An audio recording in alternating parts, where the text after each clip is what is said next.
when a market gets very saturated, the successful companies are the ones who shift their messaging emphasis from the promise to how the promise is achieved, which is the same 5 light bulb terms as shifting your messaging from light bulb 5, the promise, to light bulb 3, the approach.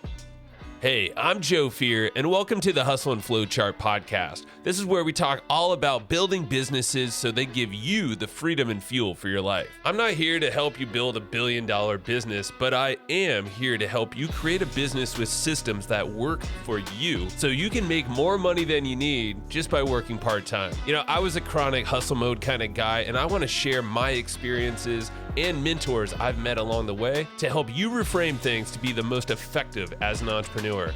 I wish I had this guidance and insight when I was younger, so that's what I'm doing here for you. Please share and enjoy.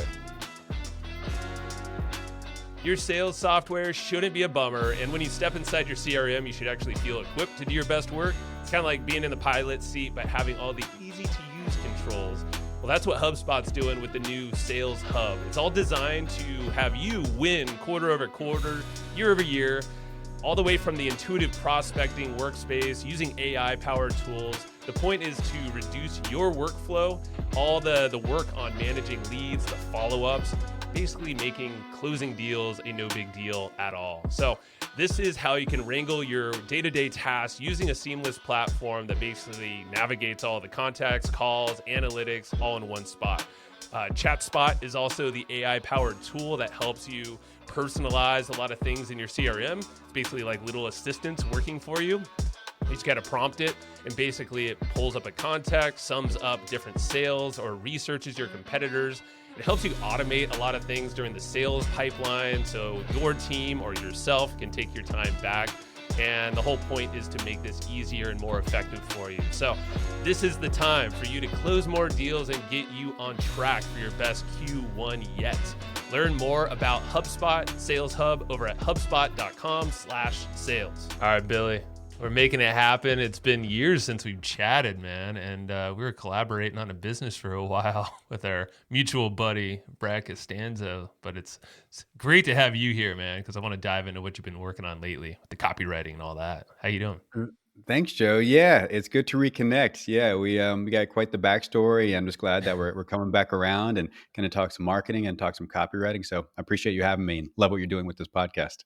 Appreciate it, man. Yeah, and you're a local San Diego boy as well. So yeah, it's just it's meant to be. A lot of the marketing brains are out here, and it's fun to connect and throw around crazy ideas. So that's kind of like how we originally got connected through Brad Costanzo. So big shout out. And there was this website that you started years back, and I want to I know there's a journey prior to that, leaving the kind of the workforce and all that stuff. So I guess take me through that journey really fast. But before the journey, I guess, talk about Homebrew Academy and what that was, kind of like what we collaborated on for a little bit. Yeah, I launched this website, Homebrew Academy, and I sold beer brewing courses. So this is how I got into online courses. And so, yeah, it was a lot of fun. I mean, I was a subject matter expert beer brewer and drinker at the time. I mean, this is back in my early 20s. I was fresh out of college, and like you said, I was trying to leave the workforce. And it took a few years. You hear a lot of these stories where people just bail immediately, but it took a few years for me to build that up to the point that I was ready to leave. And then I did that, and that was a whole different experience. I was kind of cocky going into it, thinking, well, I got this because I have a science and technology undergraduate degree, but then I got my MBA, and I was using that for the job that I was in. So I was like, I got an MBA. I'm going to be great at running an online beer brewing website. How hard can that be? Turns out it's really hard to sell stuff. And when you get a business degree, it assumes that someone else is doing the selling. You're just kind of moving pieces around, right? You're like upper management at Walmart or something. But when it comes to boots on the ground selling, I found that very difficult. And I was like, oh my gosh, my clients in my real job are like Department of Energy and these multinational corporations. And I can't sell a $49 beer brewing course. So that's how I discovered copywriting. And that really made all the difference. Yeah, man. And it's funny. Yeah. Cause I went through marketing, got the degree and all that stuff. I was one of those lunatics that just jumped right into things without knowing enough, really. But I figured it out, and maybe it was better that Because the corporate game or, the workforce, it's almost like you're set up. So you're seeing just like a fragment of business or marketing or whatever the heck thing it is. But when you start to like deep dive into your own business, even if you're selling, like you said, $47 beer brewing course, you'd think like, oh, everybody's got to buy this. I'm the expert. I've done my work. I got target audience, but the messaging Right. usually is what falls flat. The story there. Yeah, that's what I found, and I found online marketing very overwhelming. I mean, I Mm, found a lot of really fun, but then there were so many different things that I could do. Right? There's social media, there's SEO, there's blogging, YouTube was becoming big at the time, and so and I'm the kind of person, maybe you're the same, that like likes to try to learn everything and dive into oh yeah. everything. And so I got pretty good. I mean, I would call myself a T-shaped marketer because I have this broad Hmm. skill set. Google Analytics. I was doing entrepreneur consulting. I did it all, but then eventually, and I think it's from my because the company I worked for was an engineering company, and so like I have a science background, so I naturally think in terms of leverage. Like, Mm. what is the highest leverage thing that I can do? The smallest input that will get the biggest output. And I saw that it was really messaging, that if I just rewrote a headline, I found that amazing. I could just rewrite a Yeah. headline and double the sales that I was making on a page. So that's when I got out of specializing in, like, say, like I was doing Facebook ads at the time, and saying, you know what, like if I just find the right words, I can distribute those words through Facebook, through YouTube, wherever, but it's the words that matter most. So starting that website, how long did you had that for, I think, a couple years at least, right? Before Brad got involved.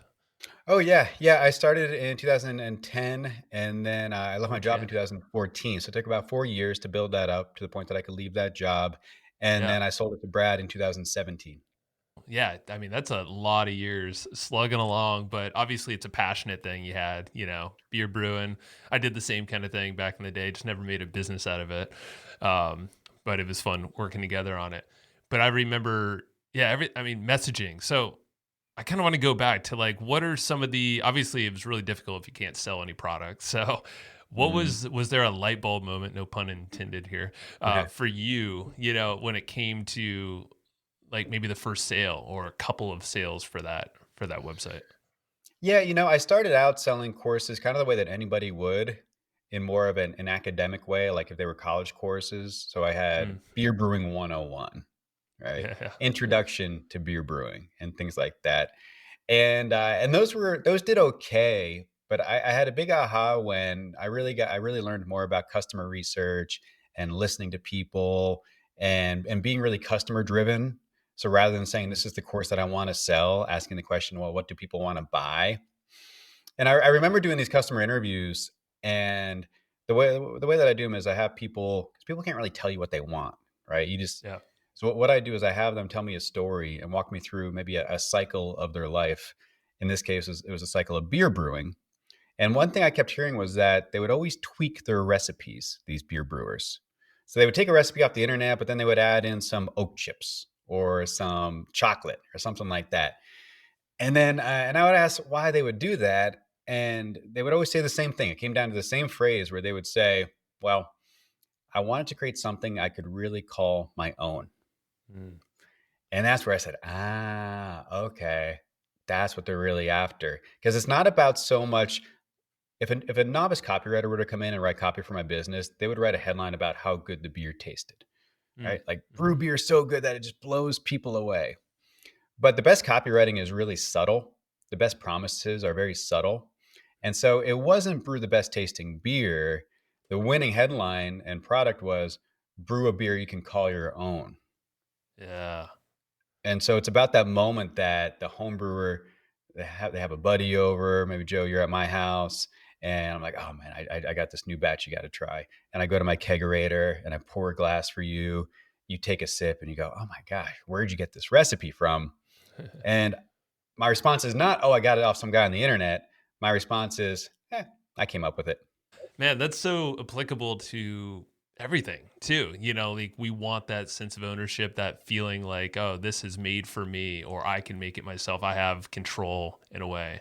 Yeah. But at the same time, the messaging has to align, where they're thinking. And it's so hard to get into the brains of your prospects unless you're somehow getting information, interviewing them. I guess, is there a Mhm. process or a way? Because I do remember there's a whole community and a whole bunch of back and forth. But like, how did you, obviously being a brewer yourself and a beer drinker helps, but like, Mhm. how do you recommend mining for this information? Maybe if you're not a subject matter expert. I mean, it's people don't like to do this, but the best way really is to talk to people, to have conversations with them. Surveys can work, but you can't dig. You ask one question and then you get a response, and that's it. But Mm, if you're speaking to someone, for example, when I had them walk me through that pattern of brewing a beer, I could listen for things. And when I heard people say, "Oh yeah, I would tweak it. I would add some chocolate," then I could follow up and go, "Whoa, whoa, whoa, back up! Like, tell me more about that." And I wouldn't have found that out if it were just a survey. So I yeah. don't think people are surprised that the things that work the best are also the hardest, most uncomfortable to do. And the thing that works the best is really talking to people on the phone or Zoom.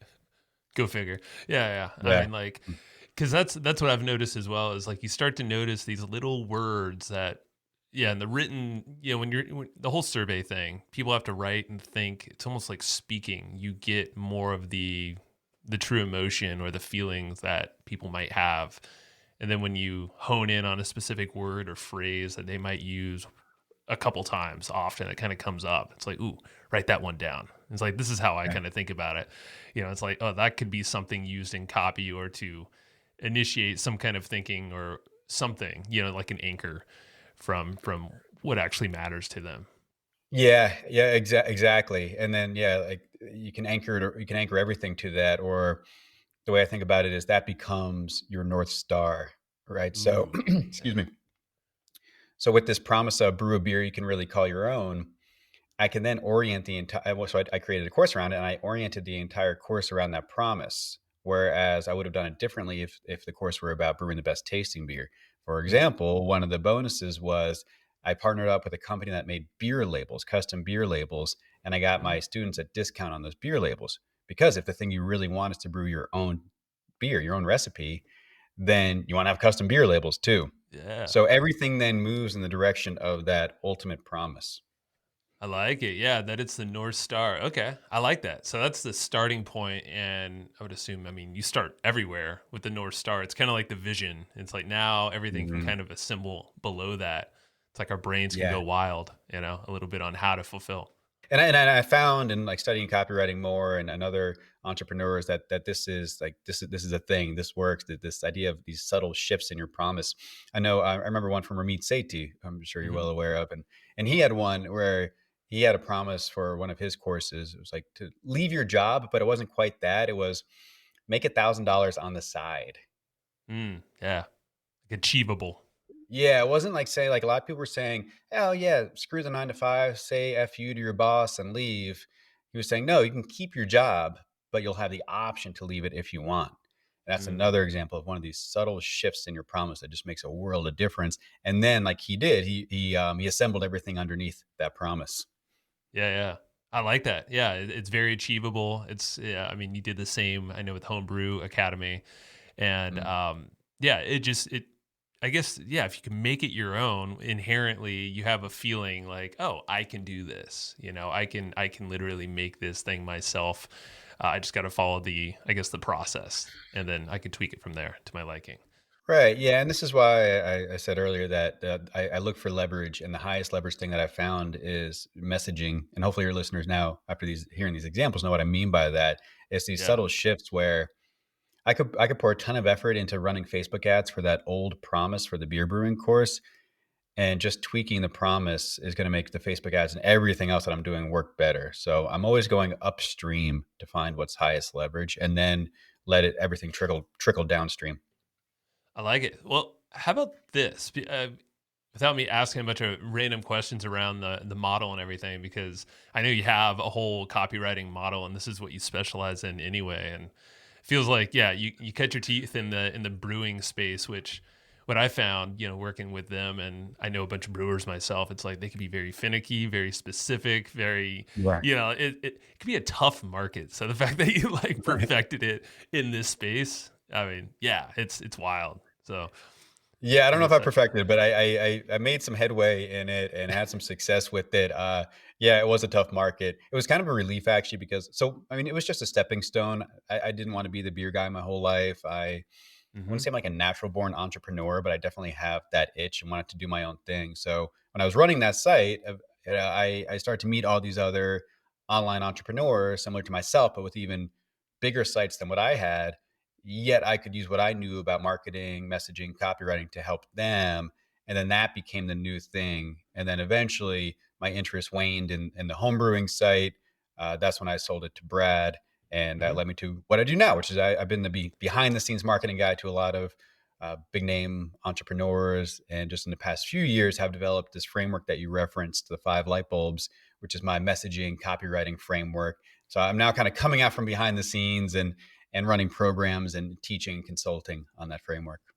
Yeah, and thanks for doing that because I feel like I mean this is like the time tested even before AI, where like yeah, now we have a lot of prompts and ways to get copywriting going for people that might have not, you know, tried it too much. I feel like this is a skill, obviously, for years past you have shoot I'm blank. Eugene Schwartz's old book there.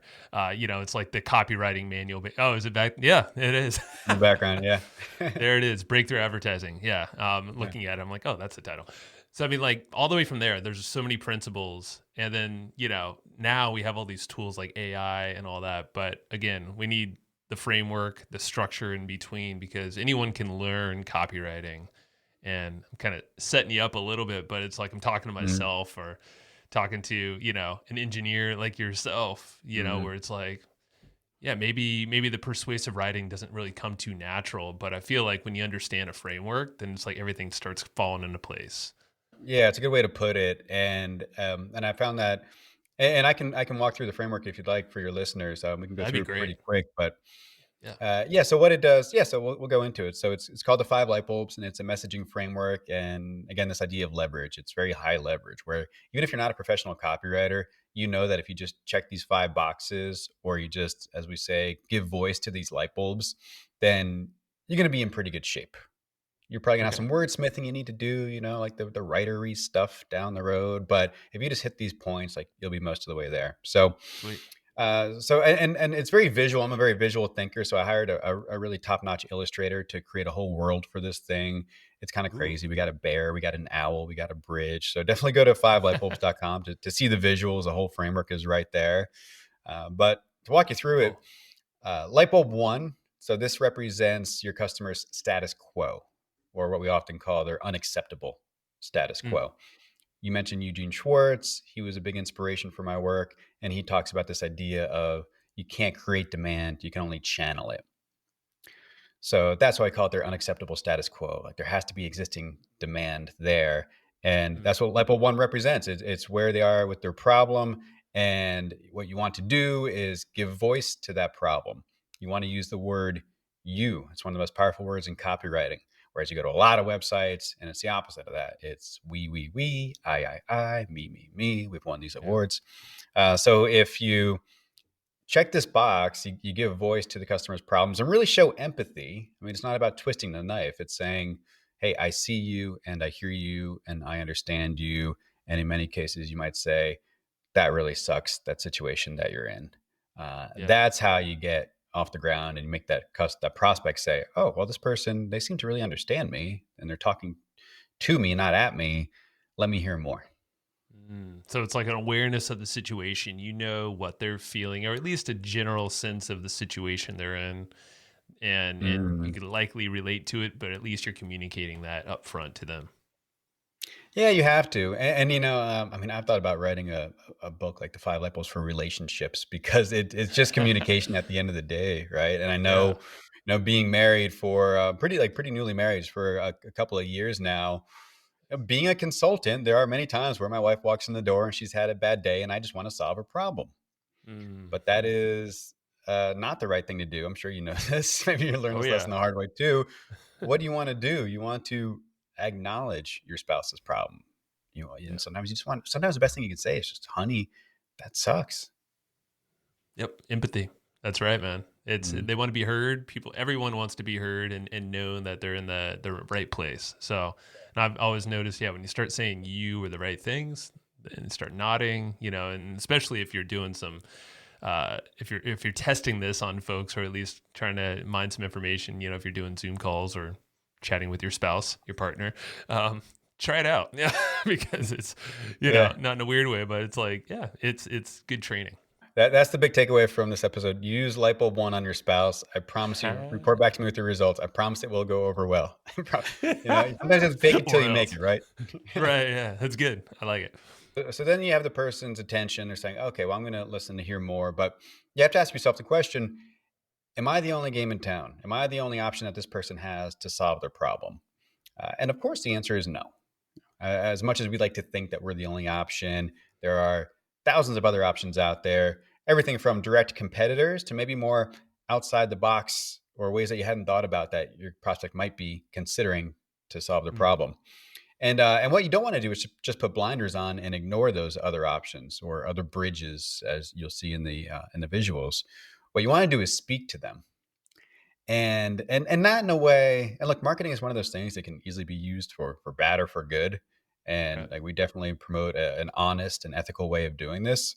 And part of that is not just like throwing rocks at those other bridges or saying that guy sucks, Mhm. but rather but making an honest and compelling argument by making claims and backing them up with proof and laying out the criteria and saying, if you're in this situation, prospect, here are some reasons why those other solutions may or may not be best for you.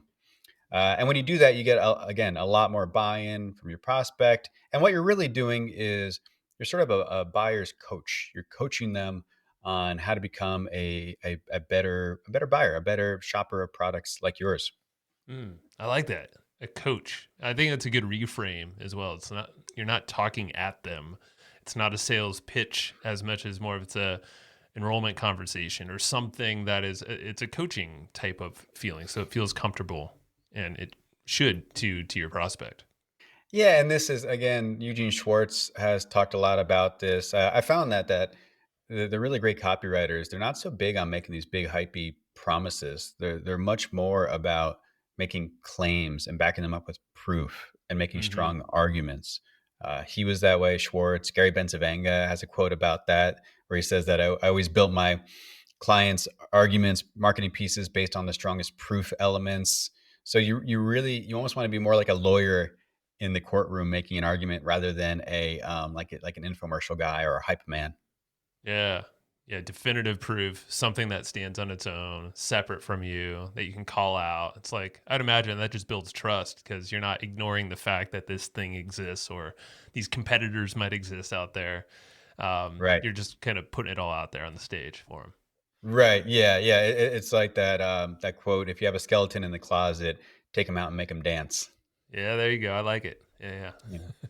Cool. All right. Yeah. I like that. So, yeah, you're getting them seen first, and then now you're talking about probably what's already in their head, maybe the comparison game. Like, wait, hold on, I just saw this other guy or this other thing. I have these Hmm. other options. I've tried these other things. So that's Hmm. kind of like phase two. So cool. Okay. Yeah. So then we go to phase 3 or light bulb 3, which represents, and so light bulb 2, just to recap, was the other options that they've either tried before your prospect or they're currently being tempted by, and you want to Mm, speak to those. Light bulb 3 represents your bridge, your approach. It's not your product, it's your approach. And this one is really interesting because you see this, and fair warning to your listeners, once you see the light bulbs, you can't unsee them. So it's become a whole language where you'll look at an ad and say, oh man, that's a light bulb 3 ad, or look at that light bulb 2 headline. And light ooh, bulb 3, especially, you will see across all different product categories. In the more info space, the more online course space, you're going to see formulas, blueprints, signature systems, methodologies. In software, it might be a certain technology. In the clothing space, you've probably seen those shoes that have that vertical jump technology in the mm, heel, yeah. right? Or Under Armour with their moisture wicking technology. So that's not the product, that's the approach. It's the philosophy. And what we found is that when we dedicate more messaging, when we shift in many cases the messaging away from the product and the offer and all that stuff and load it into the light bulb 3, the approach, by selling the approach, you better sell the product. Yeah, yeah. So it's basically would that be kind of like how to make your product an MVP or not MVP, sorry, a USP. It's almost like here's your unique USP, yeah. selling proposition. Yeah. Exactly, and that was and that again, I found this pattern everywhere. Schwartz talks about this again, where when a market gets very saturated, the successful companies are the ones who shift their messaging emphasis from the promise to how the promise is achieved, which is the same Mm. five light bulbs terms as shifting your messaging from light bulb five, the promise, to light bulb three, the approach. Hey, I'm going to pause this really fast and shout out another podcast that's on the HubSpot Podcast Network, the audio destination for business professionals. This one's a podcast hosted by someone I've followed for years. I've read his books. His name is Donald Miller, and he hosts the podcast called Business Made Simple.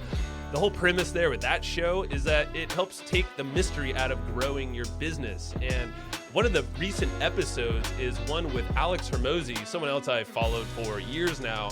And it's all about talking about the uncertainties that we're living in right now in 2024 and beyond, but how we can take our business and shore it up. There's actually 4 principles Alex shares, and Don gets into it as well. So definitely recommend checking that out. So go listen to Business Made Simple, hosted by Donald Miller, wherever you get your podcasts. Are you juggling multiple tools to run your online business? Well, thankfully, there is a better way, and it's called Kartra. So with Kartra, boosting your income has never been easier, and that's because it's the ultimate all-in-one platform for online success, offering every tool you need to grow your business. So imagine building pages, funnels, courses, autoresponders, and checkouts all in one place, and all for one affordable price. So the best part about Kartra is that you can automate just about everything. So it's like having a team of experts working around the clock to help you earn more. Now's the time to streamline and scale your business. Visit hustleandflowchart.com/Kartra for a free 30-day trial. That's hustleandflowchart.com/KARTRA. I like it. So basically, it sounds like, and I keep recapping, okay, what were the other 2 light bulbs I had, right before this? It was like, okay, now you're getting them seen from light bulb 1. You're telling them some of these other approaches or characters or things that they might have tried out there outside of you. And then now it's like, hey, you're kind of seeing them. They're feeling seen. They're like, all right, this guy kind of knows me a little bit. Now, how the hell is he going to be able to work with me and solve my problems? And that's this bridge or this approach that you're talking about now. Exactly. Yeah, the five light bulbs works because it's a story. It's the human story of making a buying decision. So it's I know where you are right now. You're having this problem. Here's some of the options that you're considering. Here's my option and why I think it's better for you. And now, if you want my help implementing this option, then that's when we get to light bulb 4, and that represents your product. Yeah, but we call it your offer. And I'm sure your listeners have heard that term before. Your offer includes your product, but it's more than just that. It's your pricing, it's your guarantee, it's any bonuses that you include. So this is the one action step, and you'll see in the visual, you see the bear start to cross the bridge in this one. So this is where the value is exchanged, and it's important. Definitely, the offer is super important. But what I often hear from people who learn the five light bulbs is that they say, "Well, I have like I've only been talking about the offer, the light bulb 4. Now I have all these other light bulbs to talk about." So Hmm. funny enough, when you talk about the other light bulbs, you get more action on your light bulb 4. That makes sense. Yeah, because the offer itself, I mean, would that be kind of like, would you see it as like an 80/20? It's almost like that's the 20% of maybe the full on thing. Everything else is almost like the lead up to it. It's the story, the relatability. Yeah, totally. And look, in some cases, someone has seen all your marketing, they've been on your list a while, and all they need is a good offer, a good discount. But there are many cases where an offer is being made, and I'm writing a book on this right now. They don't Nice. have the beliefs that are required to accept your offer. And what you need to do is something like hit on the other light bulbs, light bulb 1, 2, 3, or 5. Okay. What are some and not to distract because I know we have one more light bulb, but like what are some beliefs that or I guess some objections that you would commonly come across that could be solved by, I don't know if it's just by light bulb 4, but some common ones that you think people they just should have in mind, as we're going through this story writing process. Yeah, so I can give your listeners a good little I guess it's a heuristic or a hack that you can use, and just fill in the blank here. But the sentence would be, blank is important. And I'll give you an example of that. We take these things for granted, like things that we think are important, our prospects don't necessarily think are important. So Mm. my co-author on the book, this guy Tiago Forte, client of mine, wrote a book called Building a Second Brain that's done very well. I helped him a lot with his marketing. We have this phrase that we generated for his business, which is, note taking is important, because that's what he teaches. He teaches a digital note taking methodology. But we can't take that for granted, because a lot of people hear note taking and they're like, well, what the heck is that? How would I use that? How can that benefit me? So what we do then is we instill that belief through making an argument, through education. We show examples and everything, because someone who doesn't think note taking is important is not going to buy a course on note taking, which is what he sells, his Lightbulb 4. So that's a good example of selling the Lightbulb 3 to better sell the Lightbulb 4. Okay. Yeah, that makes sense because you're basically calling out the audience that is looking for what you need right there, and you're not going to be swimming upstream with this messaging. It's just going right into it. And Mhm. yeah, I mean, Tiago's the man with when it comes to note taking as well. So that's pretty Yeah. cool. Sweet. Okay. So we have that. That's the offer, and there's multiple components within there. It's not just the product, like you said, but the guarantee, the pricing, probably some other. Are there any other components that I'm kind of missing there? Pricing, buy button. Yeah, I I'm would missing. I would put features under that as well, under Lipo 4 we're speaking about. Yeah. Yep. Yeah, I put features under there as well. More in my space, like coaching, online courses, info. Like we don't usually speak in terms of features. It's more of a word from the software world. Yep. But a great example of the 5 light bulbs in action. Not that they're a client, I wish they were, but if you need a budget, the Uh huh. software company, or YNAB, they have a budgeting tool. If you look, they have a light bulb 3 that they call the 4 rules of budgeting, and they sell that thing really well, their methodology, and that methodology drives their features. And the features are the features of the software, like their reports, and and saving for a rainy day and all that stuff, which is different than what their competitors do, right? Their Mm-hmm. competitors just have the features. They have a philosophy that drives the features. So I would put features under Lightbulb 4 as well. And if you can drive your features with your Lightbulb 3, then man, you're in really good shape. Yeah, yeah, with the approach that you have. Okay, no, I like that. Good comparison and example. Always like all these little examples that we can kind of Google and start looking at least the good ones that you found. So if you have any others as we're going through light bulb number 5, definitely all ears. But hit us with that last one you got. Yeah, there's a lot of good examples for Lightbulb 5. So as you might guess, that's the other side of the bridge. That's where the birds are chirping and the sun is shining, and you want to give voice to that. You don't want to just assume that your prospect knows what's on the other side of the bridge, and they want to know that you know what they're looking for too. And this is a trap that a lot of the people I work with fall into, because they're such subject matter experts and so close to their thing that they forget to connect those dots. Mm, It becomes all about their tool and not what the tool can do for someone. So again, you want to check that box and give voice to the Lightbulb 5. You want to paint a pleasing picture of the other side of that mm, bridge. And yeah, there's a lot of good examples for this one. I like the travel industry because it is so visual anyways. So I look at yeah. some of these old like travel magazines, and you see how, like American Airlines, how they did their ads, and you can totally borrow some of those ideas for your industry, no matter what type of product you're selling. Yeah, that's actually it's funny because I was just booking some flights last night, and I was thinking about the destination, not the part in between. The actual plane ride, and obviously, it's not always the most pleasant, or especially with me, a couple of kids now, it's like not really looking forward to that. Hawaii trip for 7 hours over with 2 crazy kids, but at the same time, it's like there's that destination in mind. It's like I know I will be in an island paradise, in that example, Hawaii. But it's like, yeah, the travel industry, they're definitely selling the destination more so, or at least I'm starting to see it a lot more in the smart ads rather than like, hey, whatever in-flight experience that might be going on. I'm thinking of things like Southwest. It's like Mhm. it's a little bit more budget at the same time. You have the destination is more framed as the selling point, and we'll get you there, whatever it is. But it's putting that in the mind of people rather than maybe the mechanism, depending on the offer.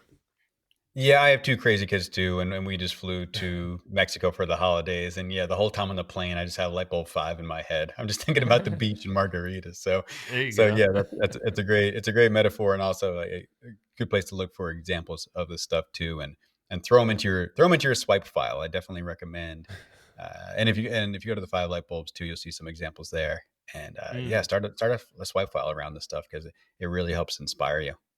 How do you? Yeah, that's a really good point. And the fact that you're working with Tiago, I'm sure you have a pretty dialed in swipe file, second brain of your own. Yeah, Um, yeah. because swipe files are great, man. Like how can you walk us really fast through like how you would capture these or like your system for doing that? Because I think that is one of the most like valuable things for years that you can reference as you're writing these things. Yeah, as you correctly guessed, given that I'm a second brainer, I actually took Tiago's course before I even met him. I mean, just as a Nice. fan and student, and then we connected, and I partnered up with him. So yeah, I got a pretty legit swipe file. So yeah, I mean, whatever like what Tiago would say is make capturing as seamless as possible. So often we only have a few seconds to capture something. So yeah, Yep. well, I mean, walk around with your antennas up and look for things, look for billboards, look for ads, of course, on your phone. Be ready with that screenshot and have a place to store that. And what I do is throw that into some kind of an inbox, and then I go through and I categorize it with usually with the light bulb and with the industry. So it might be something like Mm. in the YNAB example, it would be something like if I saw their 4 rules on their website, I would capture it and say light bulb 3 software. And then maybe dash YNAB. So you see, I'm like getting more specific. So it's a Yep. light Yep. bulb 3 ad, the industry, the specific company, Oh, and that's great. then you can go back and it's such a universal language, the 5 light bulbs, that it's so easy to apply these ideas to any type of product you sell. Yeah. Oh, I love it. Okay, and that's what I was hoping for is like, how do you categorize this stuff? Because swipe files can be a big old mess after a while. And you're like, wait, what am I looking at? Why was this important? But now you categorize that to a light bulb has now an intention that, yeah, I mean, yeah, you start piling up like maybe 5 good examples of those, and it's like now no more writer's block, right? Like you have examples to work with. You have a starting point. So I mean, the five light bulbs sounds. I mean, it's legit. I'm actually on the page here looking at the illustrations, and it almost like furthers what you're saying even more because, like you said, you got some really cool illustrations that kind of anchor in what the concepts are. So Mhm. definitely check those out at fivelightbulbs.com. You can see the framework there, and it's pretty sweet. And I like that whole the bridge analogy at the very end where it kind of recaps all 5 of them there in a nutshell. Good, yeah, yeah, Yeah. thank you. Yeah, and shout out to Matt Strebe, my illustrator, who did just a great job on this project. Nice, nice. Well, sweet. Yeah, I mean, in terms of so implementing this, like where I guess where do you start? Because they're sequential, but I could see maybe there's a popping around kind of approach when you get to writing some of this copy. Like, is there any best practices that you would recommend when someone sits down and starts to actually do the writing? Yeah, it's a great question, and as you might expect, I mean, it's the one that I had when I first when this thing when my light bulb came on and this crazy Hmm. framework popped into my head. So you don't want to approach it too rigidly. There's no set formula. Like you put this light bulb there, you put that light bulb there, you put that light bulb there, and boom, it works every time. Take an experimenter's mindset into it. You want to test different light bulbs, and I mean, I've consulted with people, YouTube advertisers, people spending a lot of money, Facebook advertisers running money on ads, and we'll test different light bulbs, and we might be surprised. We're often surprised where it's like, oh man, that light bulb 2 ad just crushed it. Mm. Whereas for another product, Tiago's a good example. He found that it was light bulb 1 for him, that he wasn't turning on that light bulb, and when he did, it really just opened the floodgates. So that's my best advice, is to kind of poke around and test these different light bulbs, and you will find it's the 80-20 rule. Like you will find one, probably the one that you just weren't speaking to as much before, that really does open the floodgates like it did for Tiago. Yeah, that's good, and that's good advice for someone that's just auditing what something they already have. Like I'm sure we're all sitting on some kind of sales copy, some messaging that we've thrown out there to the world. If we haven't, that's okay. You can still start fresh, but like you said, it's achievable because yeah, it could be the headline, the subheadline, but even specifically, like you said, talking to the customer, the status quo, like for instance with light bulb one, like you said, or mention the approach, and really go into that when maybe you've been talking about, yeah, your features and kind of like they're standalone, not set up with like, hey, what's this Mm. different, unique angle at solving this problem for people's dreams? And yeah, it seems like you can kind of pick and choose pretty quickly once you and do an audit for what's existing. Exactly. Yeah, and you can't go wrong with having. I mean, dial them all in. We put this in our trainings. We put them usually into a Kanban or like a Trello Hmm. board type of a thing with 5 columns, one for each light bulb. But so dial them in, but then you might find, okay, well, light bulb 3 is, we should put more emphasis into that because that's what's really resonating. And I would, no matter what, have a strong light bulb 3 because again, that's your differentiator. And Mm, like I said, what Eugene Schwartz discovered and so many others, like that's how you stand out in a crowded market. And what market is not crowded these days, right? true. Yeah, yeah. No, that's a good point, man. And that's the unique approach there. So, what are some, I guess, a couple things that some people get wrong? And I know we talked about some of them, like not talking to your clients or your prospects and actually Mm, communicating with them.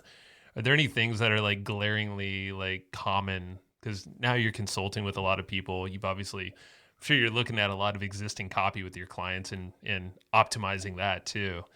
So, are there a mm. few things that stand out that are just like, okay, this is so common, people need to know this, and just maybe start there?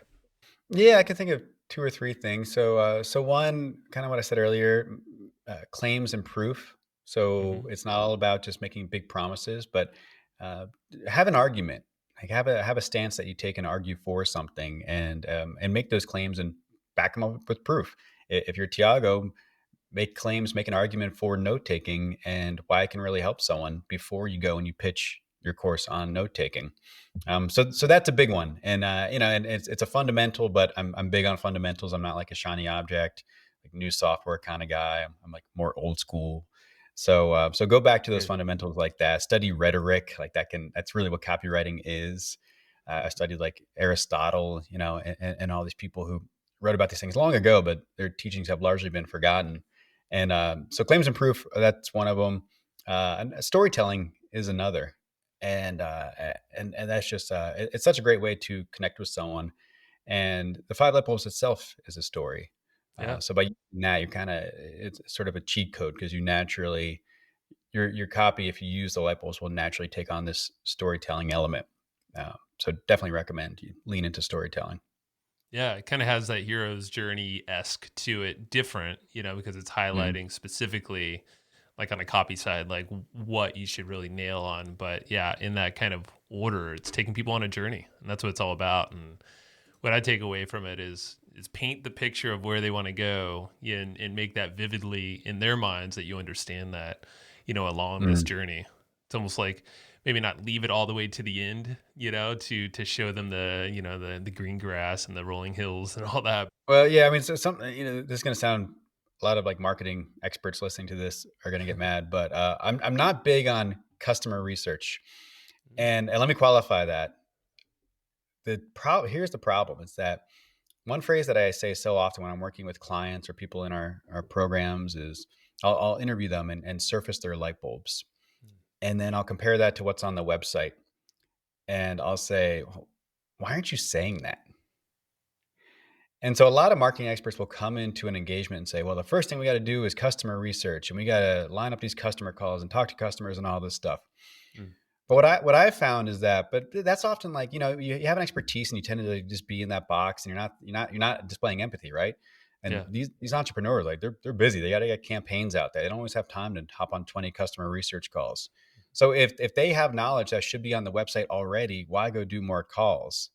Yep. And who's to say that if you were to do those calls, that new language would wind up on the website? So I take a very pragmatic approach where I'm like, hey, let's surface what you already know, because most of my clients already know their customers pretty well. That's Mm. not the problem. The problem is they're not saying it.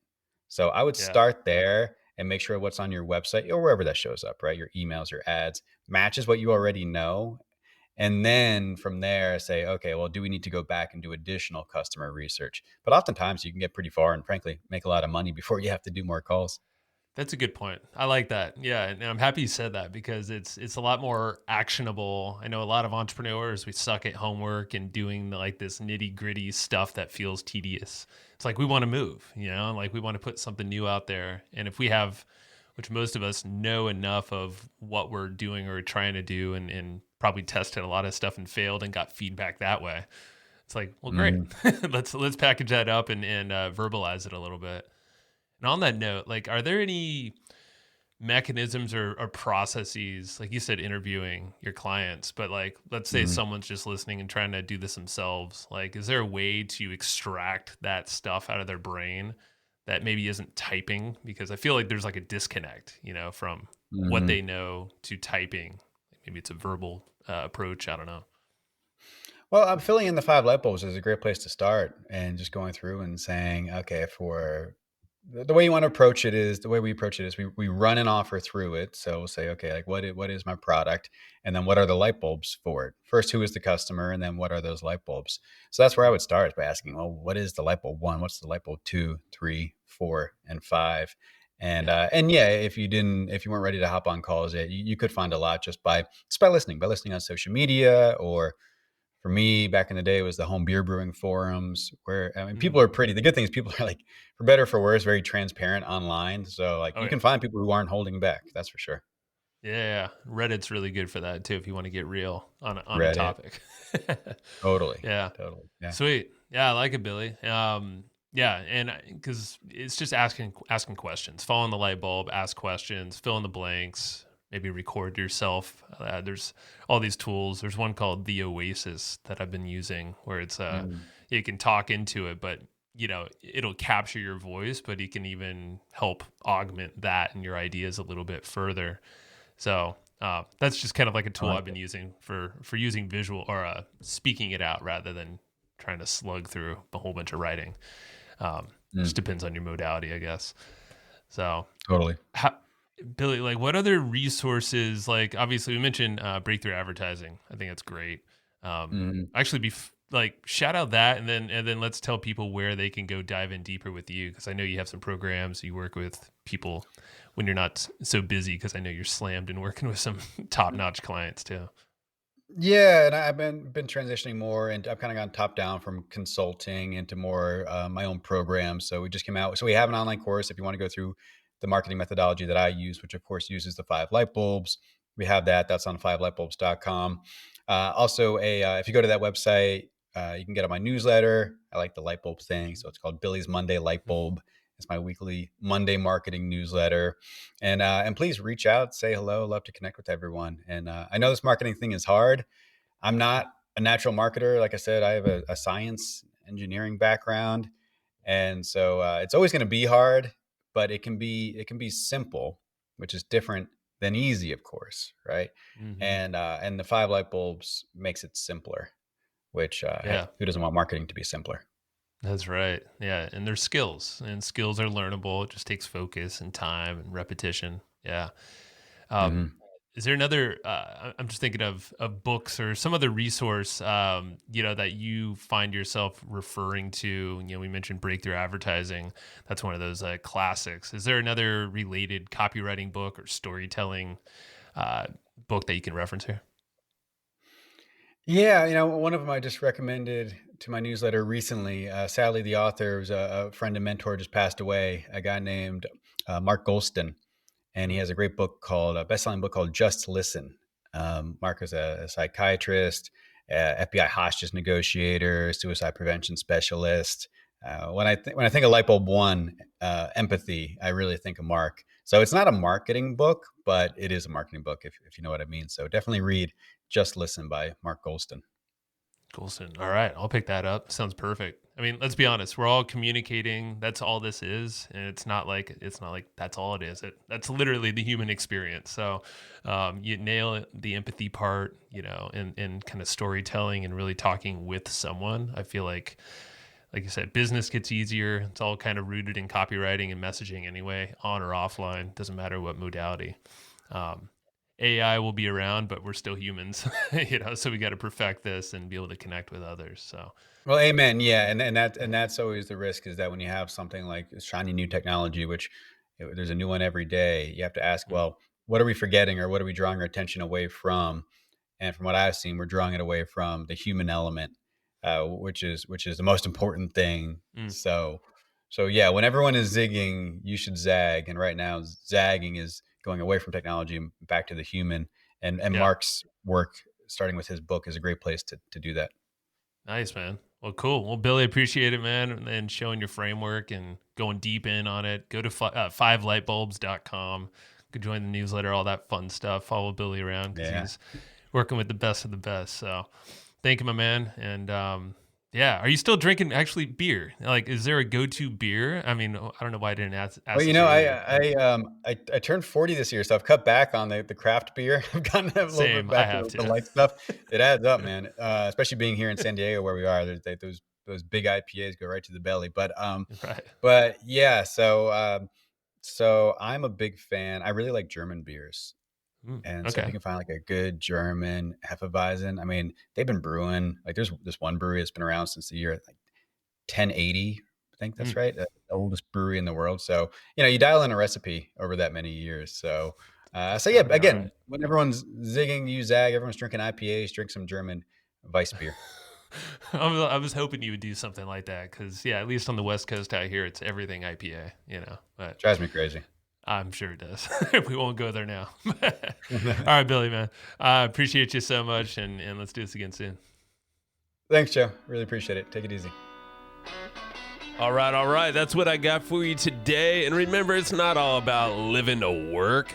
It's all about working to live, if you need to do the work. But, work can be fun, and it should be fueling for your life. So, if you enjoyed what you just heard, if you got some nuggets of wisdom that you want to share, or you're just noodling on right now, please go tell others the way that people find this show and how you can help others get their aha moments is through word of mouth. So if it is telling your friend, telling your family, sending an email to your list, writing a review, or whatever it might be, everything helps. So thank you so much for listening to the Hustle and Flowchart podcast, and I will see you next time.